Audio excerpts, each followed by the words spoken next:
This is The Other Side Australia with Damien Curry, the new podcast for the quiet Australian.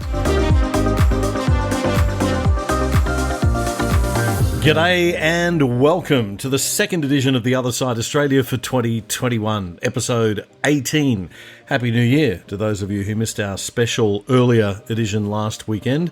I hope you had a great Christmas and holiday season. In the program this week, whether you are on the right or on the left, a Democrat or a Republican, there is never a justification for violence. Donald Trump impeached again by the Democrats in yet another act of empathy and healing from the left's main party, as the president makes it very clear to supporters that violence is not welcome in his movement.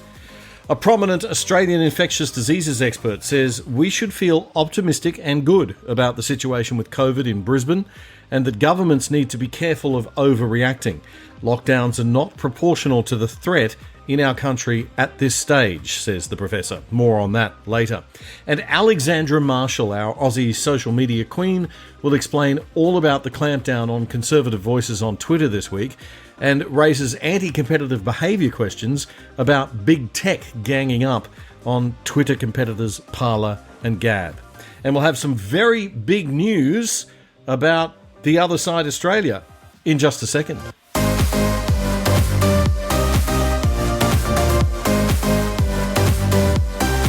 Well, this is the 18th episode of The Other Side Australia, and it has been a great run so far. I'm super excited about what 2021 has in store, and as of next week, I have to announce we will be changing format slightly. The show will be quite a bit shorter, as many of you have told us that you like the 20 to 30 minute format best. And here's the big news: we will be going to video. As much as I love being able to hide behind the microphone, and I loved my 10 years in radio much more than my time in TV, it's pretty clear we won't get traction on many platforms without video, and I'll just have to try to remember everything I learned from my 4 years in television. Now, you don't have to watch.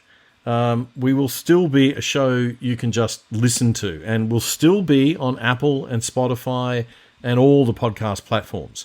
The show will be mainly a commentary program and a kind of video podcast of podcasts, with all the usual long sound bites and the summary approach that we tend to take in the first half of the show now. Alexandra Marshall and our North America expert Ray Radowski will not be joining me on this show each week from now on. And that brings me to the second half of the announcement, which is that there's more announcements to come. I'm going to be joining another completely new format show, which will be an interview show, and we'll be seeing Ellie and Ray on that show as monthly or fortnightly regulars. So we'll see a fair bit of them in the future. But I will have more to announce on that front later. These changes come about as we join the Discernible Group. The Discernible Group, for those of you who don't know it, is the creative brainchild of Matthew Wong, who we had on the program last week. Matthew has set up a platform on Facebook and on YouTube. It's a fantastic platform of various programs, and we're going to be working with them on production and other things. So it's just the next step in our journey. We will still be available on the Good Sauce platform. All of the Discernible content is also on the Good Sauce platform, and will still be available on our regular The Other Side Australia platform. So it's actually going to be hard not to find the show if you really want to. And we will still be out very early every Friday morning. So absolutely nothing is really changing much if you want to go on listening to the show every Friday morning as your Friday morning podcast. It'll just be a bit shorter.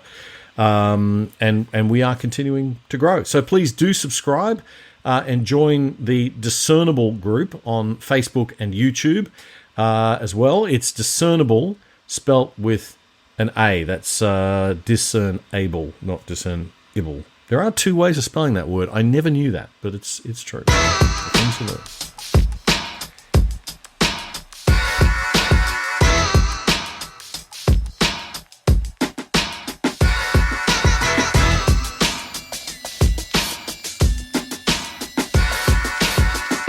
So I thought it might be a good idea before we get started today to just have a listen to what Donald Trump had to say in his latest address on Wednesday. This is the statement that was released just moments after the House of Representatives impeached him for inciting an insurrection against the United States government. This was issued as a videotape statement, so the statement was made before the impeachment, and in fact, the script of this statement was read out by a Republican congressman in the House of Representatives. So it was all prepared and recorded beforehand. It was released afterwards. So without cutting it too much into sound bites, I'm going to let most of it play out. You can make up your own mind, listen to the whole thing, and then we'll come back with our North America expert, Ray Radowski, and have a little bit of a chat about it. Here's Donald Trump. My fellow Americans, I want to speak to you tonight about the troubling events of the past week. As I have said, the incursion of the U.S. Capitol struck at the very heart of our republic. It angered and appalled millions of Americans across the political spectrum. I want to be very clear. I unequivocally condemn the violence that we saw last week. Violence and vandalism have absolutely no place in our country and no place in our movement. Making America great again has always been about defending the rule of law, supporting the men and women of law enforcement, and upholding our nation's most sacred traditions and values. Mob violence goes against everything I believe in and everything our movement stands for. No true supporter of mine could ever endorse political violence. No true supporter of mine could ever disrespect law enforcement or our great American flag. No true supporter of mine could ever threaten or harass their fellow Americans. If you do any of these things, you are not supporting our movement, you are attacking it, and you are attacking our country. We cannot tolerate it. Tragically, over the course of the past year, made so difficult because of COVID-19, we have seen political violence spiral out of control. We have seen too many riots, too many mobs, too many acts of intimidation and destruction. It must stop. Whether you are on the right or on the left, a Democrat or a Republican, there is never a justification for violence. No excuses, no exceptions. America is a nation of laws. Those who engaged in the attacks last week will be brought to justice. Now I am asking everyone who has ever believed in our agenda to be thinking of ways to ease tensions, calm tempers, and help to promote peace in our country. There has been reporting that additional demonstrations are being planned in the coming days, both here in Washington and across the country. I have been briefed by the U.S. Secret Service on the potential threats. Every American deserves to have their voice heard in a respectful and peaceful way. That is your First Amendment right. But I cannot emphasize that there must be no violence, no law breaking, and no vandalism of any kind. Everyone must follow our laws and obey the instructions of law enforcement. I have directed federal agencies to use all necessary resources to maintain order. In Washington, D.C., we are bringing in thousands of National Guard members to secure the city and ensure that a transition can occur safely and without incident. Like all of you, I was shocked and deeply saddened by the calamity at the Capitol last week. I want to thank the hundreds of millions of incredible American citizens who have responded to this moment with calm, moderation, and grace. We will get through this challenge just like we always do. President Trump then went on to make a few statements about freedom of speech and censorship. I also want to say a few words about the unprecedented assault on free speech we have seen in recent days. These are tense and difficult times. The efforts to censor, cancel, and blacklist our fellow citizens are wrong, and they are dangerous. What is needed now is for us to listen to one another, not to silence one another. All of us can choose by our actions to rise above the rancor and find common ground and shared purpose. We must focus on advancing the interests of the whole nation, delivering the miracle vaccines, defeating the pandemic, rebuilding the economy, protecting our national security, and upholding the rule of law. Today I am calling on all Americans to overcome the passions of the moment and join together as one American people. Let us choose to move forward united for the good of our families, our communities, and our country. Thank you, God bless you, and God bless America. Right, and that was Donald Trump speaking just a few hours before we recorded this week's podcast in his latest statement to the people from the Oval Office, a more formal setting for the statement this time, much more strong rhetoric against any kind of violence, any kind of protest that will involve violence. Joining me now, our man on North America, Ray Radowski. Ray, good to have you on. Thanks for coming on, and Happy New Year, mate. Happy New Year, mate. Let's just listening to what Trump said today. It's been quite a start to the year, of course. What is your take on his change of tone here? He's very clearly saying, "You don't represent me if you're violent." Does he mean it? Is he sincere, or is this just happening because he's possibly going to be impeached? Well, he has been impeached, and he didn't mention that. He's also on his way out, and he didn't mention that. So I think that the speech, is really about trying to cover a few bases, reaffirm that he has said from the very beginning of this that he did not call for violence. He abhors violence. The party is the law and order party. So he's trying to distance himself from that. I think also with less than a week to go before he actually does leave and the new administration takes hold, I think he wants to be remembered for his last words. And those last words are words of unity and conciliation rather than reaffirming his ongoing belief that the election was fraudulent, stolen, and there were huge irregularities. I think that message is for another time. I sense that as well. I felt like he was, he's trying to protect his legacy here, and he's trying to, someone's got into his ear and said, think about your legacy. Think about how you handled this last week and the messages that you send during this last week, and don't damage the brand any further. And he's probably starting to listen, yeah? He also just returned from a trip to the completion of I believe it was the 450th mile of the wall, which was part of a campaign promise to build or improve the border wall to clamp down on illegal immigration. And so there was that message that he gave there where promise made, promise kept. And then he's returned and made that speech about we need to come together. This is a time for unity. I've never supported violence. I'm the law and order president, and I think we need to come together for that. So he's basically doing these are my accomplishments. That's that news conference yesterday, our time, as we're talking now.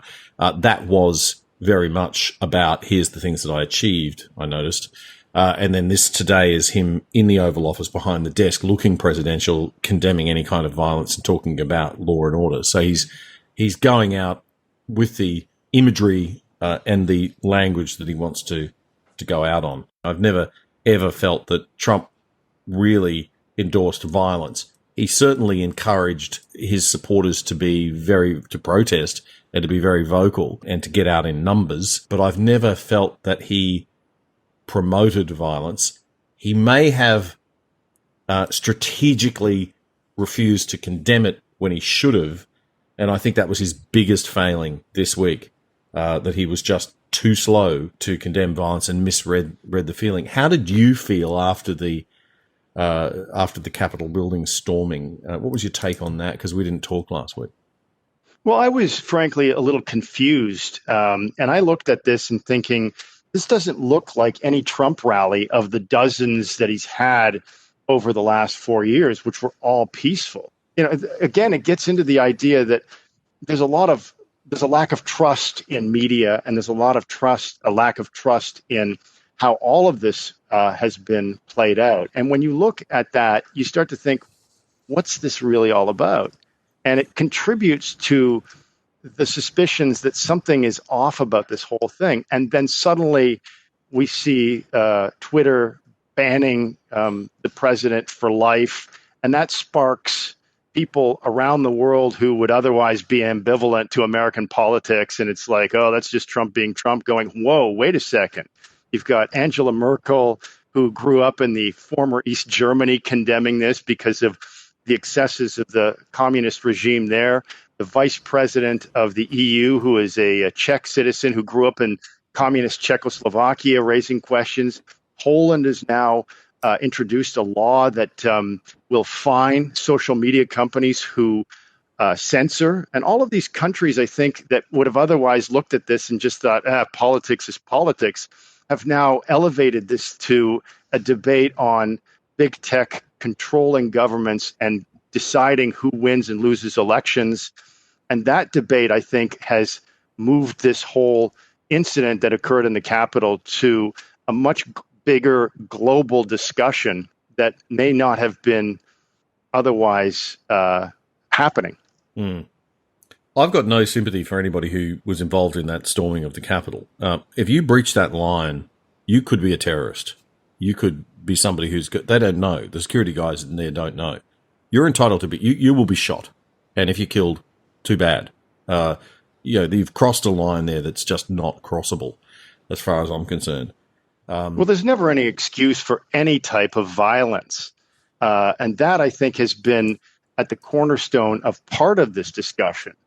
But it's sparked a wider discussion, I think, on, free speech and political freedoms, and what does that count? What does that encounter? Most Americans would be ignoring all of this stuff that's happening in Washington as just politics as usual. They should be talking about how to manage COVID, how to reopen the economy, how to get businesses back in operation. And instead, they're looking at, let's impeach the president. Yeah. And I think that normal Americans are looking at this and going, this doesn't make sense. Around the world, they're going, holy crap, this doesn't make sense. Just to make a distinction there, I mean, we're talking about the hypocrisy of the United States as a nation in the world's eyes, or in the eyes of tin pot dictatorships or big dictatorships, which I don't see a moral equivalency. I don't think they come anywhere near the United States even now in terms of their right or their moral high ground. But that's a separate kind of hypocrisy. The other hypocrisy is the hypocrisy of the Democratic Party, which we haven't addressed yet. Let's talk about that for a moment now, because this is serious. If the nation's going to heal, then the Democrats have got to change the way they operate. They've got to reflect. They've got to look at what they're doing. Because what's happening at the moment is the Republican Party are moving to the center, and they're making a more consistent and ethical sort of statements. Yet we're seeing Nancy Pelosi just ramping up the rhetoric like you wouldn't believe, into the absurd, and overblowing the whole thing and ramping up the drama. So again, it's this political opportunism. Ramp up the drama, sensationalize, the media lap that up, they follow suit. We all get really stressed out. Donald Trump is about to leave office in a week. Do you really think that going through an impeachment process is going to be something that will unite the nation? And while you may be getting rid of Trump, you can't get rid of the 75 million people who voted for him. Well, this brings up the thing that you see in a lot of conservative news stories, that this impeachment wasn't the impeachment of President Trump. It was the impeachment of 75 million other people in the United States who voted for him. Yeah. Let's have a listen to one of the Republicans in the House of Representatives during the impeachment debate. This is the Republican House of Representatives leader So the leader of the minority Republican group in the House of Representatives. This is Kevin McCarthy. A vote to impeach would further divide this nation. A vote to impeach will further fan the flames of partisan division. Most Americans want neither inaction nor retribution. They want durable, bipartisan justice. That path is still available, but is not the path we are on today. That doesn't mean the president is free from fault. The president bears responsibility for Wednesday's attack on Congress by mob rioters. That's the leader of the Republican Party in the House of Representatives, Representative Kevin McCarthy of California. Now, McCarthy doesn't support impeachment. He last week voted to overturn the election results, and he went on to say that Donald Trump has to accept his share of responsibility. He has to quell the brewing unrest and ensure that President-elect Biden is able to successfully begin his term. Ray, where is Biden on all this? And I mean, I don't see from him any kind of leadership of healing or empathy. Joe Biden, if he's going to be true to his word as being the uniter, should have or should be coming out and condemning the actions of his party for taking these measures when, for the average American, it just seems completely unnecessary. It's a waste of time. It diminishes the public's trust in the Congress. The Democrats have been banging on about how much damage Trump has been doing to the institutions of the state and the norms of a good functioning democracy, when all they do, they tried to do the Russia inquiry. It was built on the most flimsy premise. They went through the first impeachment with the Ukraine thing, which you could argue was a diversionary tactic to get the spotlight off Biden's diddling in Ukraine. All of this is infuriating to me because here you've got a party that is absolutely operating to destroy and to manipulate and to politically opportunistically take advantage of every little thing they can take advantage of. And then turn around and say, but look at this orange man who's damaging our society and damaging our institutions. It's a level of hypocrisy that even I'm astounded by from the left, and I've seen a lot of hypocrisy from the left. Well, but looking at it from the standpoint of the voter, did those who voted for the Democrats or Republicans for the president, for Senate, for the House of Representatives, they actually vote to make this happen? Like, I don't ever remember seeing this as part of anyone's campaign. And yet suddenly the elected representatives are going ahead with this thing, and it's creating tensions within communities, tensions within states, tensions within the country, and globally downgrading the United States brand as a moral beacon of free speech and democracy. And we need it. We need it now more than ever. I'm sure that Russia and China are rubbing their hands together with glee. Ray Radowski, thank you very much again for joining us. Thank you again.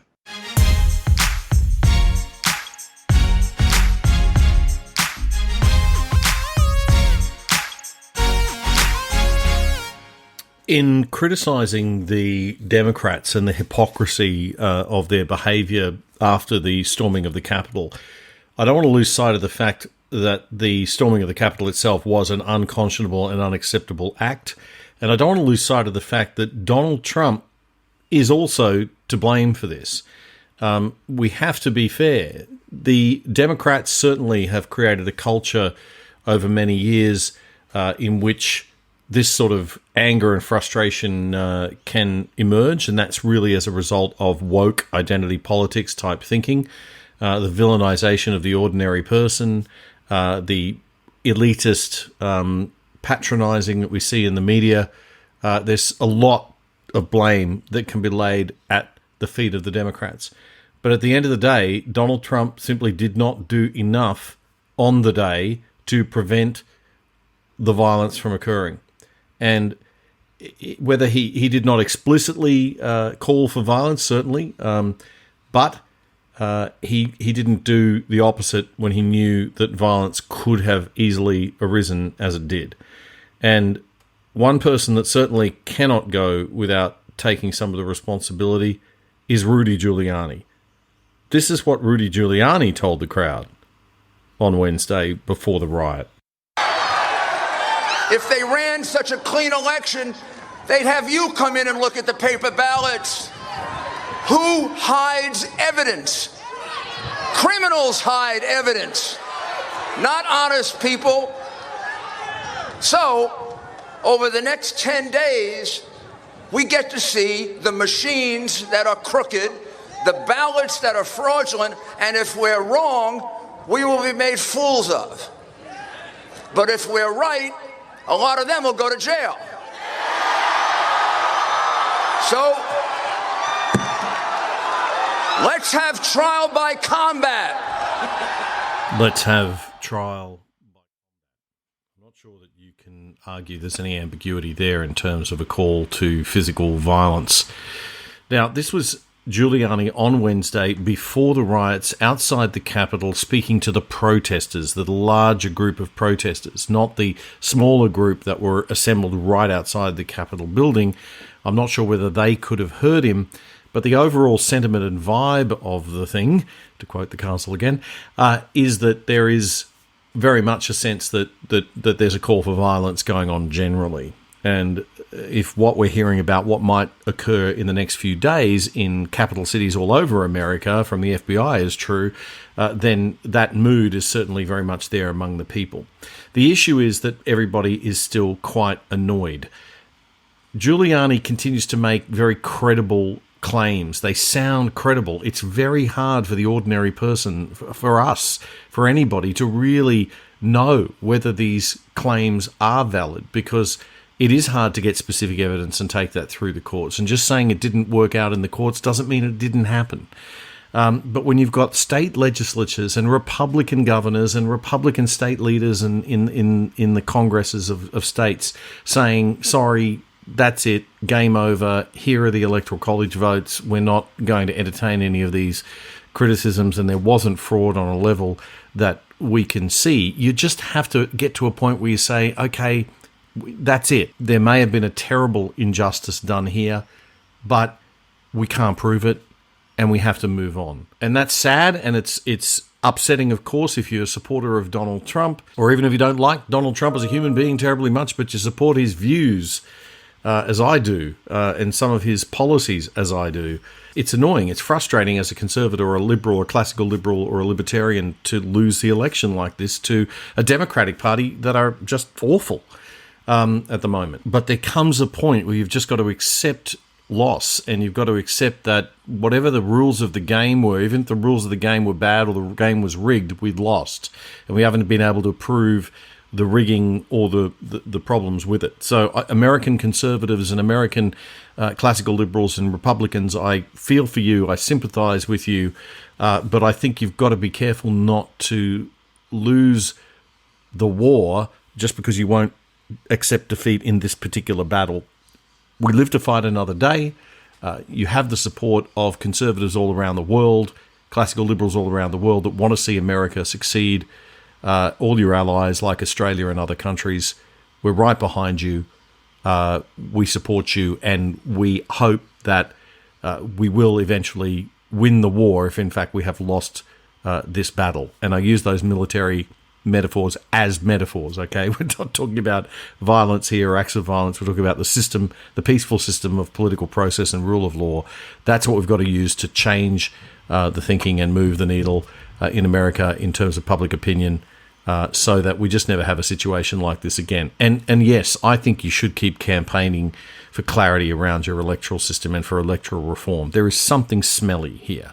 And whether, even though we can't legally prove it in courts of law, and we can't can't prove it in this particular case, it's really got to be looked at and it's got to be pursued. So let's channel our energy to that, getting the game cleaned up, and then we can win it appropriately and in an appropriate way.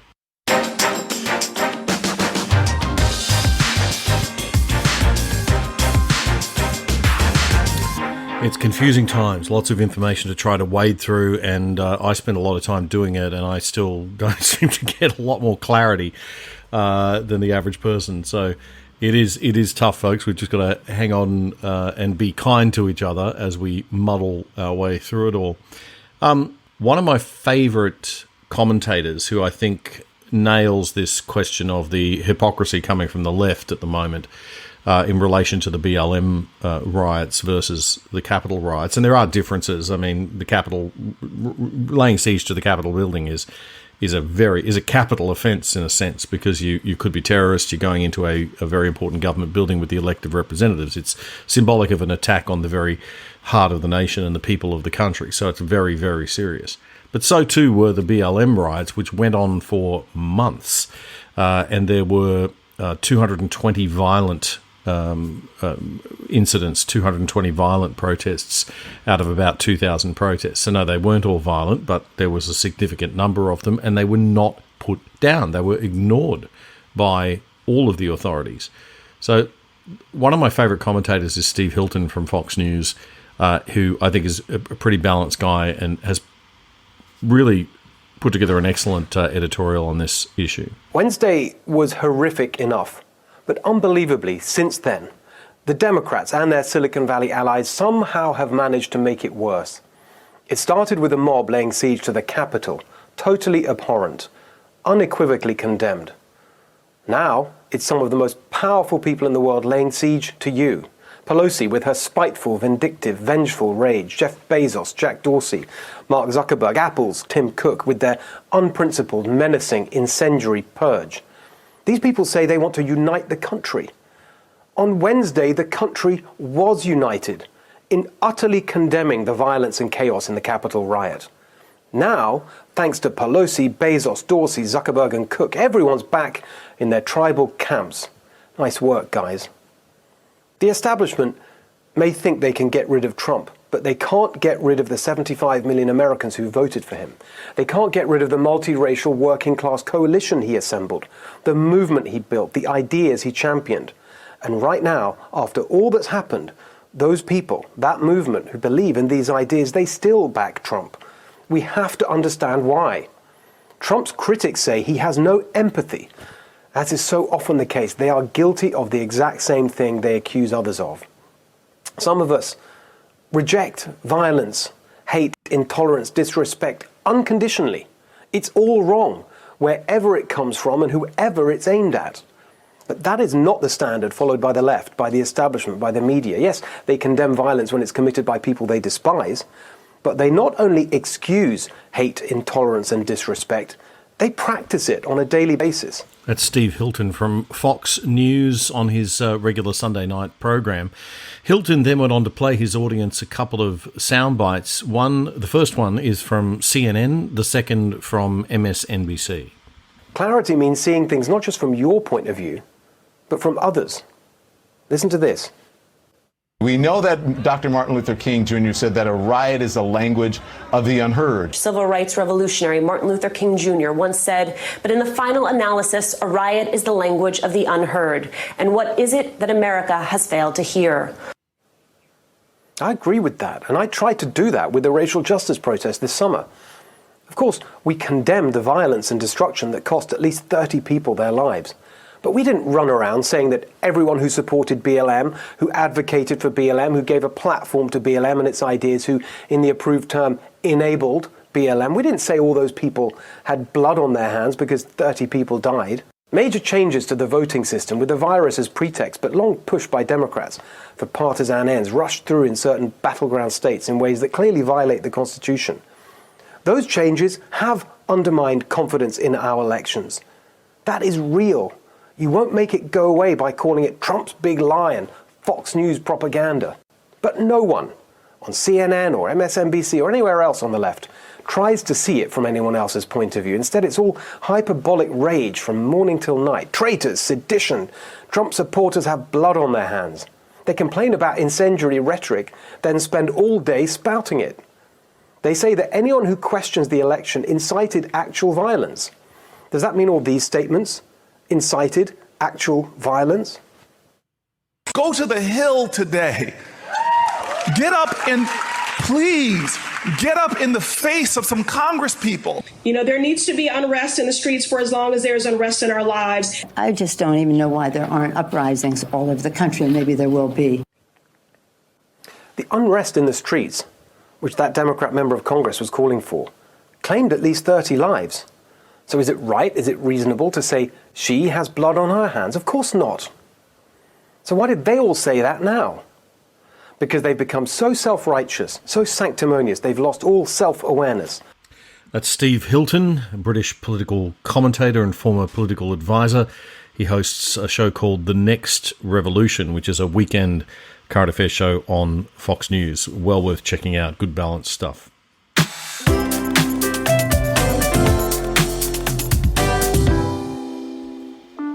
Okay, well, coming up soon, we're going to be talking to our regular Alexandra Marshall. She's our social media expert. Alexandra will be telling us what's been going on Twitter and Facebook, and with all the censorship of conservative voices and people losing hundreds and hundreds of followers, as I did this week. So some interesting stuff with Alexandra coming up. We'll also be talking about personal attacks that she's had on her from from left-wing activists attacking conservatives. So look forward to that conversation a little bit later on. But I thought we might move a little bit away from all of this stuff for a moment, go to that other annoying thing for 2021, which is good old-fashioned COVID.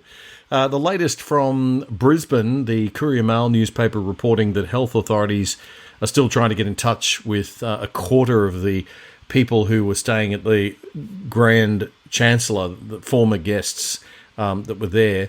But they have, in fact, ruled out another lockdown of Brisbane because they're confident that they'll find them. Queensland recorded 4 new cases overnight, all of those in hotel quarantine, so none of them in the community.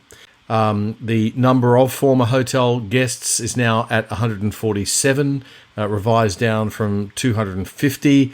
3/4 of those have been tracked down, and none of the new cases were in the hotel Grand Chancellor, so probably not the highly infectious strain. 2 of the new cases were from the United States and 2 were from South Africa. I'd like to just draw your attention to an excellent editorial by the Professor of Infectious Diseases from the Australian National University, ANU, Peter Collingnan. Peter writes in the Sydney Morning Herald that we need to be proportionate to the risk at the time, and that too often panic and isolationism seem to be playing major parts in headlines, in decision making, and in public opinion. He said that many prominent individuals made very dire predictions about what could happen in Australia, and most of them were wrong, including recent warnings about Christmas and New Year being super spreading events in Sydney if there wasn't going to be a citywide lockdown. He says that we've got 3 COVID-19 clusters in Australia from recently introduced strains. There's the Avalon cluster, which started in early December. More than 140 cases, now appears to be extinguishing. That's the Northern Beaches area in New South Wales, north of Sydney. The more recent Barala cluster with 20 cases is also waning. The Sydney Morning Herald editorial says that in Melbourne, a cluster associated with a restaurant with more than 30 cases appears to now be very well controlled. And the professor says that these successes show that current interventions and advice from health departments in New South Wales and Victoria have been effective at stopping the spread without any total lockdowns needing to be advocated or introduced. And so he describes the Brisbane lockdown that happened last weekend as surprising, given that there was only a single new case associated with a quarantine hotel leak. He says we can control most of the clusters and most of the outbreaks with a combination of good testing, contact tracing, quarantining of close contacts, and limits on the size of indoor events. Add to that good behaviour, and if we have people socially distancing, washing their hands, reducing the number of people they're coming in contact with in general, and if you want to add to that wearing a mask, then we're going to see pretty solid control here. You can't compare Australia to the United States, in my humble opinion, or to the United Kingdom, because in Australia, especially the United Kingdom, we have in Australia very dispersed population. We have a lot of space. And most importantly, we don't have one of the things that epidemiologists have identified as the main spreader, and that is mass transit rail systems like the London Tube or the New York subway or the Hong Kong MTR. These systems are compact. They move millions of people and bring millions of people in contact with one another, and they are just incredible at spreading viruses. And we don't have big rail systems in Australia. We have medium-sized ones. So that's part of the reason why we haven't seen the spread. And the other obvious reason is that we are closed to the rest of the world, unlike the UK. And that can't continue forever. We've got to try and hold out and hope that the vaccines are going to work and that we can open up to the rest of the world. We are going to have to open up the rest of the world. We definitely have to let Australians come home. I've been very explicit about that in the past. There is absolutely no valid excuse for not letting an Australian citizen return to Australia. If you're not doing that as a government, you are failing in one of your fundamental responsibilities. Set up camps and get people quarantined, but you cannot deny Australian citizens access to their own country. That is a blot on our society and our nation like has been never seen before, in my opinion. It's one of the worst things of all. I know it doesn't affect a lot of you because a lot of you don't have relatives overseas or you don't have jobs overseas like a lot of Australians do. I did live as an expat for 20 years, and I cannot underscore the importance of being able to come and go as a citizen and to exert that actual right that you should have as a citizen. The government has no right to take from you, and there's no place taking from you. And there's nobody that I know that is an expat or lives or has relatives overseas that doesn't share that opinion very, very strongly, even though as a group, probably not as sizable as the general population. So we just have to ask you for your support on that one if it's not affecting you. And this is the thing we've all got to remember. A lot of people with the Brisbane lockdown said, oh, well, it doesn't matter. It's only a few days. What does that matter? Well, it does matter. It matters when you restrict people's liberty a lot. It's a very serious thing to do, and it may not affect you or me, and we might like having a day off work on Monday and all of that, but we probably don't have a small business that might be about to go bust and be employing people that we have to care about. And before you say, oh, don't worry about the economy, it's more than the economy. This is people's livelihoods and people's lives. It affects them on an emotional level, on a health level, in many, many different ways. So it's not just about the economy, even though the economy is a very, very important thing and has a lot more to do with things than money. The economy is about how we use our resources, and it's very important. It encompasses everything for the benefit of the society. How do we use our resources and how do we allocate our resources? So let's just take a breath and remember that when we deprive people of their liberty, we have to look at it not from the perspective of the average person that probably won't be affected too much by having to stay at home for a weekend. We have to consider this as policymakers in government from the perspective of, is this going to restrict the liberty of anybody to the extent that could cause them great harm or great inconvenience? And on that measure, you can't say that a 3-day lockdown is no big deal if your wedding happened to be in that 3 days. If a relative happened to die and you wanted to go to a funeral in that 3 days. If you've got medical issues, personal issues, emergencies, or if you just want to express, you're somebody who cares about liberty and wants to be able to express your liberty. It isn't okay for a government to take our liberty away even just for 3 days. I'm sorry. Doesn't work, especially in this situation. If we had an Ebola outbreak and people were dropping dead left, right, and center, okay, you've got a real pandemic, got a real threat. We have got nothing like that here. This is a very, very manageable situation if governments are managing it properly and our health departments are being run properly and being managed properly. And that's the problem, I think. I don't think they are. And I think they're trying to cover up and prevent any political backlash if there happens to be a more serious outbreak than what we've seen so far. They're simply making these decisions to save their political neck. And until we stand up as the voters and say, okay, you're not going to be able to save your political neck if you keep locking us down, then they'll change their tune and then they'll stop. But while they think we're all accepting it and we're all happy to accept it and we're all going to be compliant, they're never going to stop doing it. All right, Peter Collington, the professor of infectious diseases, whose editorial and opinion piece I just referenced that was in the Sydney Morning Herald a couple of days ago, he appeared on Sky News and was talking today about how he believed that the Brisbane situation is actually very, very good news. Here's Professor of Infectious Diseases from ANU, Dr. Peter Collington.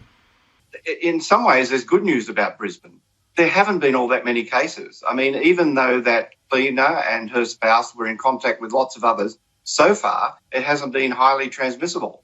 So to date, with this particular strain, it hasn't behaved differently to a lot of other strains, whether they're from the USA, from India, or, America somewhere. So, we're just going to have to wait and see, and it'll take a full 14 days so that we go through a full incubation period before we know. But so far, it hasn't been as bad as some were expecting. We need to keep it in perspective. I mean, look at regional New South Wales with over 3 million people. Since early December, there's probably been, circulating virus in Sydney around that Avalon cluster in particular that got introduced from overseas. Yet there hasn't been any transmission into regional New South Wales that has caused ongoing transmission. There's been a few people that have gone there by plane, etc., but it hasn't caused a problem. And even when the people from Melbourne came up to Bermagui, that didn't cause any transmission there either. So, look, there's always a risk. We'll have this risk continually because while we have some people coming overseas or a lot of people coming overseas and being in quarantine hotels, you will get some leaks. We need to minimise that, but you will get leaks. But so far, Australia has been very good at controlling this with contact tracing and testing. And this situation so far has not been any different. You're behind the eight ball a bit if it takes a while to realise there's a problem. And I think that was the issue in Avalon. But, they've been on top of it.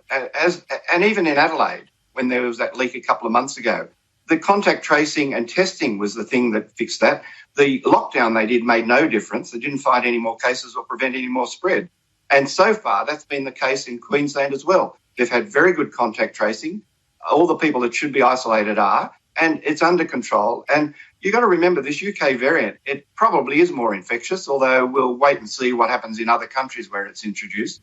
But the control is exactly the same. Most of the spread is by droplets. In other words, being close to people, particularly if they're sick and coughing. That's why we've got to keep people away who are sick until they're tested. And even when they're tested, you don't want other viruses anyway.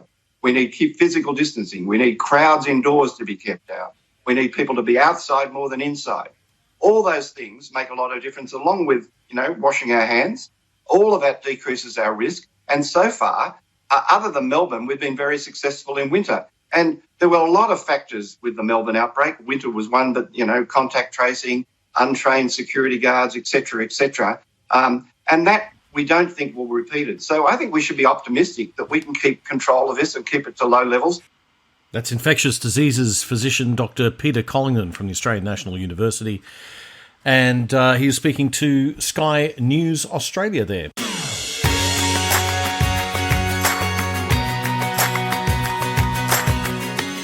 Okay, I want to just advise everybody about some compulsory listening, and I'll put the link in our program notes today. By compulsory listening, I mean highly, highly, highly recommended. I'd really like you to have a listen to it. It's the current episode of the Making Sense podcast with Sam Harris. I couldn't cut this podcast up and do it justice. It is something you've just got to listen to from the beginning to the end. It's about 45 minutes. Sam speaks slowly, so you can listen at about 1.5 speed if you want to. But it is just a very powerful analysis of the whole situation in the United States right now from a prominent New York neuroscientist. He is a neuroscientist He's an author. He's had this podcast for quite some time and been it is one of the most successful podcasts and most listened to podcasts in the world. If you don't know Sam Harris's work, you'll enjoy it. It's challenging. It'll certainly not be an easy cognitive journey for you. It's not going to confirm your biases in any way. There'll be no confirmation bias going on. You're going to get challenged no matter what side of the political spectrum you're on. We all get a good whack from Sam in this particular episode, and I think that's what makes it such compelling listening and something that I really would like everybody to listen to. So Sam Harris, the Making Sense podcast, the episode for this week being the week of the 11th to the 15th of January. Make sure you check that out. Links down in the program notes. Now we are joined by Alexandra Marshall. Hello, Ali Melly. How are you this year? Happy New Year. Thank you for having me back. It's been quite a week or so for everything and everybody, but particularly a lot of craziness going on Twitter. Just fill us in on what you've been seeing in the social media space in the past week. Well, after the events of Trump's election loss and the Capitol Hill protests, we have seen social media and Silicon Valley big tech in general empowered to begin silencing their political opposition. So big tech has engaged in possibly the largest censorship campaign in modern history, where they have been systematically removing conservative voices from all of their platforms at the same time. So Twitter is probably the most famous example right now because they suspended Donald Trump's account. And the suspension of Donald Trump's account, while frightening, considering he was an elected leader of the free world, and they didn't go to the trouble of removing, the Chinese Communist Party's accounts, which were joking yesterday about how they've emancipated women in their concentration camps. Like they're not removing people equally.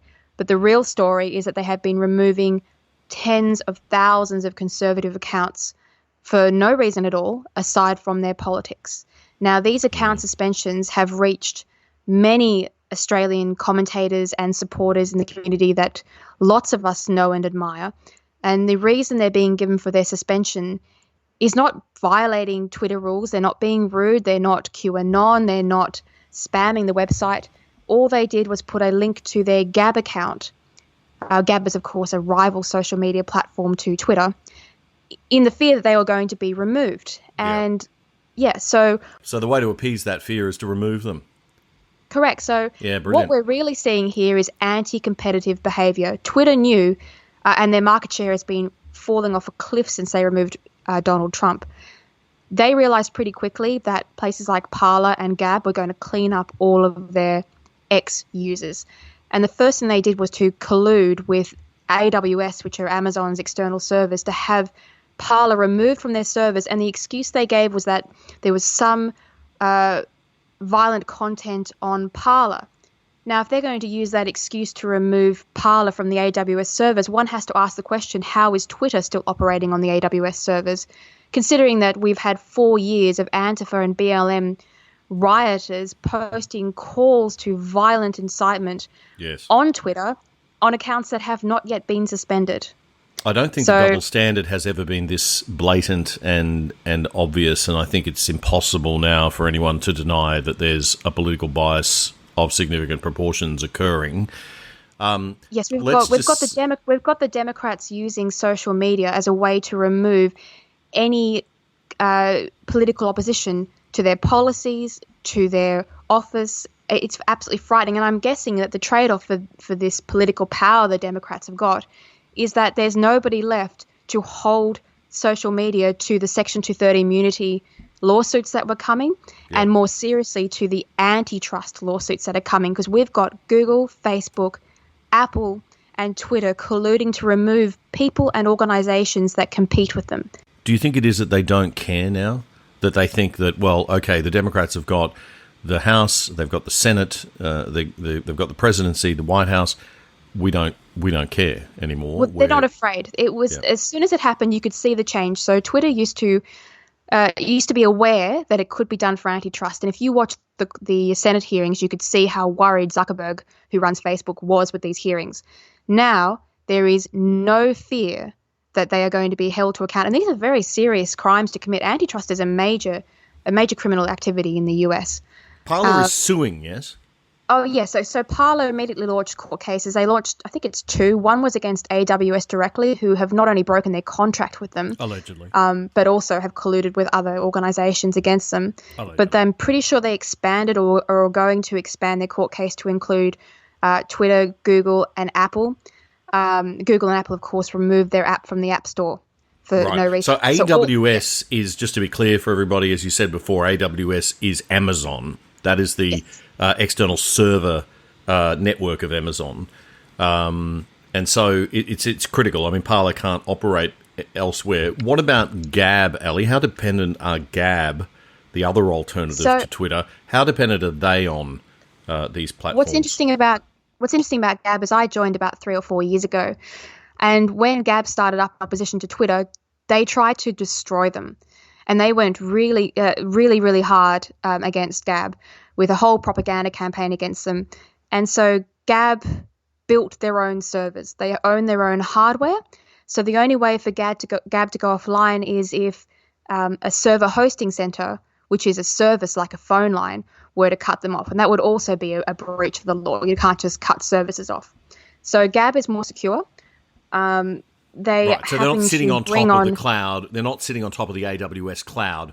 Oh, it's all cloud servers, but it's their own cloud. Yes, but it's not AWS. Yeah, yep. No, it's not AWS. And the thing with Gab is they're a bit slow at the moment because they are physically installing new computers, and this takes time. But yes, Gab is far more secure than Parler. Parler, we have to hope they win the court case, because if big companies can collude to remove your business, there is nothing to stop them now from coming after any business run by or operated within a conservative movement to silence them. So it's important to understand that this is an antitrust issue. It's a freedom of property rights and business issue, not so much a free speech issue. But it does reflect concerns that people are having in the free speech space right now. I lost about 500 followers, so about 10% of my followers on Twitter last week. I assume that about 50 of those are very conservative people who left me because I criticized Trump. I think I lost probably, the rest due to either people being kicked off, my followers being kicked off themselves, or Twitter actually removing people. To what extent do you think the mix is there of people voluntarily saying, I've had it with Twitter and I'm going off to Gab or Parler, closing their Twitter account so we see our followers go down, or Twitter actually coming in and closing those accounts? Well, I have a bigger sample size to you, so I lost 2.4 or 5,000 followers. Now, I follow back people who follow me, which means that Don't brag, Alexandra. This is not a time for bragging. No. So all I'm trying to say is because I follow back, I can watch a different ratio play out. So if someone unfollows me, my following, like people I follow, don't change, right? Right. When people are suspended temporarily or permanently, my following count goes down. So I'm watching my ratio from followers to following has remained the same. So I've been unfollowing people, their accounts have been suspended across the board. So I can pretty much guarantee that the majority of what's happening are people being suspended or leaving. Judging by the conversation I'm seeing over on Gab, and people are emailing me directly to tell me what happened, most of them have been kicked off. They haven't left voluntarily. So maybe 80% of people were kicked off. And the other 20% left because they were just got the shits with the idea that this was a censorship platform. Yeah. It's pretty significant because most of the people being kicked off are being kicked off for no reason at all for anti-competition reasons. And I've had all of the blue tick journalist media in Melbourne come after me, launching campaigns to try and have me removed from Twitter. And I mean vicious campaigns. Okay, let's talk about this for a while, because this is important. And I think these people need to understand that this kind of sort of heavy-handed bullying stuff, which really, if you took that into the physical world, that would be sort of you could start a protection racket almost around this sort of ganging up.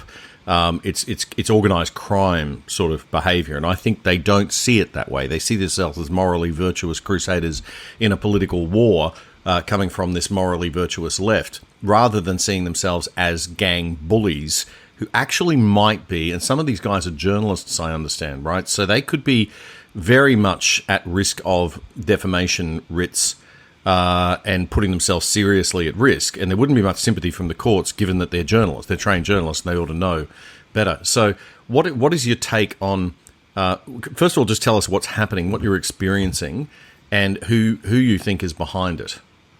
Well, the first and most serious thing that I've noticed is as soon as Twitter made it acceptable to persecute conservatives, which is what they did by their mass removal of accounts, all of their left-wing followers have gone out basically lynching people online. They have become empowered and brutal. They send threats. They harass people. I've never seen it as bad as it is at the moment. The second thing that happened is that some of these crowds have been led by journalists and other verified account holders who are involved with the activist movements like Sleeping Giants and the Mad Effing Witches, but also they've got a thing called Deplatform Hate, which is another side campaign. And so, for example, for me, they tried to include me in the Deplatform Hate campaign and called all their rallies to report all of my tweets to try and get me removed from Twitter. And so I've had quite literally thousands of these horrific messages sent to me by these people whose only goal is to have me silenced, including things like feminist Indigenous authors who spent a good, few days trying to discredit my ability of my writing career and my position as a commentator online. I've had Melbourne journalists publicly calling me things like a whore and a fascist. And this is the sort of thing that we're talking about. People who hold positions of power, who have their verified accounts on these platforms, treating other users in their field like this. And for me, it's more anti-competitive behaviour. What they are trying to do is erase their commercial competition. And there's no word from the ACCC about this kind of behaviour. It's particularly in regards to things like Kevin Rudd and Malcolm Turnbull have reignited their anti-Murdoch campaign to try and get all conservative publications and think tanks removed from social media platforms. And so this is where we're at. It's an all-out war against anybody who thinks differently to the left-wing narrative. Absolutely. Well, look, I think what these people have got to start to understand is that, you're being very kind talking about it in terms of being an anti-competitive issue or an ACCC issue. This is criminal bullying behaviour, and we need to call it out as such. It's criminal by any standards that anybody would care to bring to bear. And in fact, the left have promoted these laws and rules, particularly for attacks on women. So I find this hypocrisy in the extreme, and it really is time that we clamp down, and I've been very strong about clamping down on violence and clamping down on threats of violence in what we're saying. I'm a free speech liberal. I know you're an absolutist when it comes to free speech. Just in that vein, Ellie, what is your view of the limits? The question of whether Trump incited or Trump didn't incite, I find it very hard to believe that he wasn't at least a little bit inciting by neglect or inciting by not making a very strong statement to the contrary. I don't believe that there's a lot of malicious intent there, but I think there's a lot of strategic play, and he knew to a large extent what he was doing. You would not have banned Trump, I know, but at what point would you say, Twitter would have had the right to intervene at least? Well, if Twitter thinks it has the right to intervene on what Trump said, and let's not forget that one of the tweets that Twitter removed was Trump actively calling for peace and calm. If they think they have the right to act on Trump's tweets, then they have to remove the Democrats and the BLM activists and the Antifa activists who used their platform for 4 years to organize deliberately violent riots. And I'm talking about activists who were saying to bring Molotov cocktails to throw into cop cars to kill cops. and to burn public buildings and to destroy the American Republic. That's what these people have been using their platform for. And the Democrat mayors were kneeling and endorsing these movements financially. And Twitter itself put on the black Twitter bird to support them. So if they're going to start saying they're intending to remove people for riots, then they have to do it equally. And that's part of their role as a platform. They're not allowed to apply their terms and conditions politically. So, if you want to argue that it was against the platform law, there's been no evidence that they actually considered that sort of activity against their terms and conditions. It has been a completely political removal. My view on social media and free speech is that speech is only dangerous when you start to silence certain parts of a community. So while ever there can be the raucous of debate, speech is not dangerous. Actions are dangerous. And one of the biggest problems our society has is that we've stopped punishing actions properly. People can commit serious crimes and they don't even get sent to jail anymore. So if we were punishing crimes properly and actions properly, speech would not be an issue. And the focus on penalising speech has done us nothing but harm and caused more civil unrest and more violence than if we were allowed to speak freely. So you watch what happens now. They've turned Trump into a martyr. And America still has more than half the population who are now furious and being actively silenced by the world's biggest tech companies. That is not going to end with a peaceful solution. And silencing them is the worst possible avenue that Silicon Valley could have taken. It's ridiculous, and I do agree. I think that there is going to be enough support on the Democrat side. There'll be a couple of conservative-leaning Democrats that you'll be able to sort of swing over into the, in the Senate, and you'll have some in the House now where they have a reduced majority. I don't think big tech should be breathing anything near a sigh of relief here, especially if they continue to behave this way.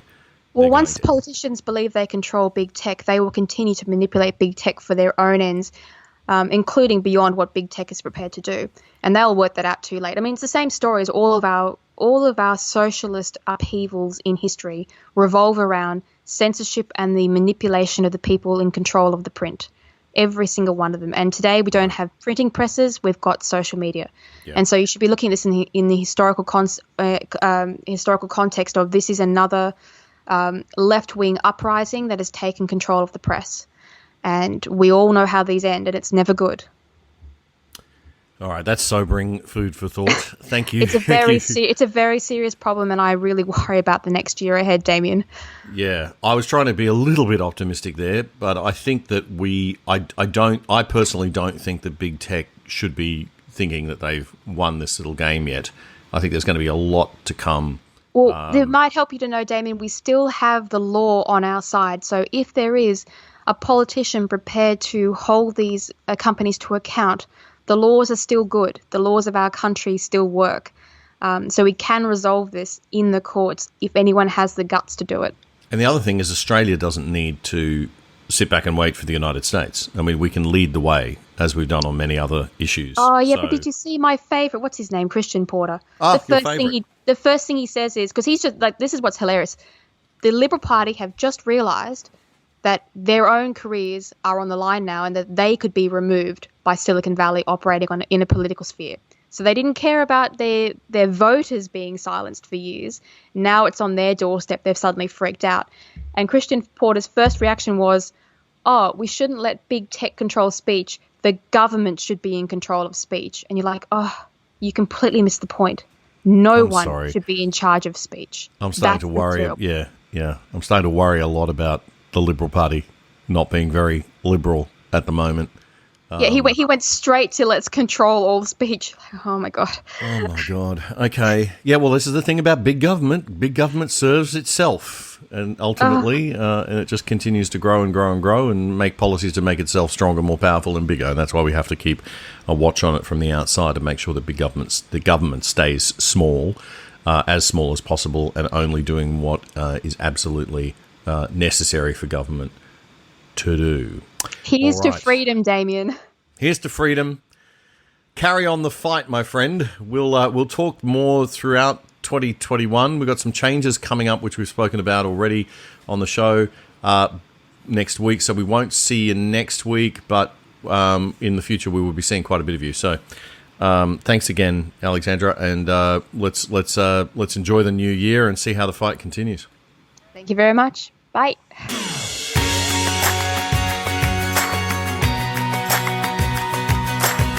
And finally on the show this week, I just wanted to finish up with a clip from an excellent interview between Fox's Tucker Carlson and Tulsi Gabbard, the Democrat congresswoman from Hawaii who ran in the Democratic primaries for president last year. Gabbard says the big tech monopolies are very dangerous and they have to be broken up. I think the important thing is that we do this through legislative changes and reforms, not through throwing Molotov cocktails and having riots. And this is where all of us come into play, that we as voters, we need to make sure that we are choosing leaders who are motivated by serving the American people, upholding our constitutional freedoms and upholding our democracy, more than being motivated by selfish interests and how do I please my big tech monopoly donors. I don't understand why more people aren't outraged by censorship. If Nancy Pelosi was shut down, censored, silenced, erased from the internet tomorrow, I don't care for Nancy Pelosi's views. I would swear as God watches I would defend her. Trump, whatever you think of what he said, some of it I don't like, everybody, this is great. I support this. People who should, Ro Khanna, who's like a very smart guy, he's in favor of censorship. Like, what is this? It's really disheartening to see how people are so inward looking at only supporting the voices of those who agree with them rather than recognizing the country that our founders envisioned for all of us. And you know, we've talked about this before. As a soldier, this is something that I take to heart in a very deep way, like every other service member, that we take an oath to uphold our Constitution, to support and defend it, which includes supporting the freedom of speech of every single person in this country, whether we agree with that speech or not, whether that speech offends us or not. That is at the heart of this country and who we are as Americans. And we all must stand up and support that and make sure that we pressure our leaders to do the same. Amen. Otherwise, what are people dying for? I couldn't agree more. That is Tucker Carlson from Fox News speaking to Tulsi Gabbard, the Democrat from Hawaii there. That wraps up our show for episode 18 of The Other Side Australia. It's been fantastic. I'm super excited about what the rest of the year's got in store for us. Very excited that as of next week, we will be changing format. The show will be a bit shorter, around about 20 to 30 minutes, and we'll be on video. If you want to watch, you can watch. You don't have to. You can still just be a listener on the podcast channels. That's perfectly fine. So we will be making that transition next week, as I said, and then later on there's going to be some more announcements. I'll be able to tell you a little bit more in a couple of weeks about the other shows that'll be coming out as we join forces with the Discernible Group, become part of the Discernible Group. We will still be available on our own platforms. We'll still be available on the Good Sauce platform for those of you who listen to us on the Good Sauce, another great platform. Don't forget, Good Sauce is spelled S-A-U-C-E. And also remember that Discernible is spelled Able, A-B-L-E, not I-B-L-E. So it's Discernable. You can check Discernible out on Facebook and YouTube, as well as at discernible.io. And you'll see all the Discernible programs and content up there on the website if you want to listen or watch anything or read. They do written articles as well. So anyway, we're going to have a lot more to announce next week. As I said, it's going to be really hard not to find the show if you want to find the show. So we're still here for you. And look forward to catching you next Friday. So you have a great week, eh?